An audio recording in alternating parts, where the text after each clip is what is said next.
Македонски Телеком контра судиката Наташа Савовска-Димитровска за обвинувањата дека центри на моќ во судскиот совет издејствувале таа да биде разрешена.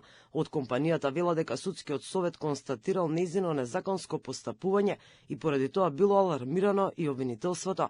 Според нив, комисијата од советот што утврдувала одговорност за судиката пронашла интерни документи на Телеком кои не биле јавно достапни и изведени во постапката како докази, а судиката најверојатно ги користела при одлучувањето.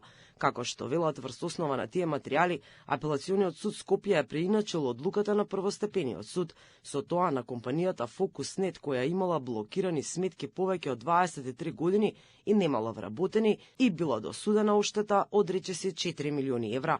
Од Телеком вела дека судскиот совет имал сериозни индиции за постоење на двојни записници, поради кои го алармирал јавното обвинителство. Компанијата додава дека ќе ја почитува тајноста на постапката и тврда дека судскиот совет имал сериозни причини за да ја разреши судиката. Поради тајноста на постапката и законските ограничувања, компанијата не е во можност да ја достави на јавен увид целосната одлука на Републичкиот судски совет, која на 73 страни ги аргументира причините за нејзино разрешување и суспендирање. Инаку, минатата недела судиката побара од судскиот совет да постапи законски, откако Врховниот суд наложи повторно разгледување на нејзиното разрешување, поради одлуката во спорот меѓу Македонски Телеком и интернет провајдерот Фокуснет за злоупотреба на монополска положба.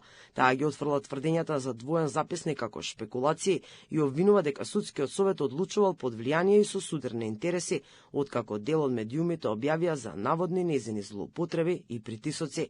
Председателот на судскиот совет Александар Камповски вели дека ќе постапат согласно напаствијата на Врховниот суд при одлучувањето за разрешувањето на Савовска-Димитровска.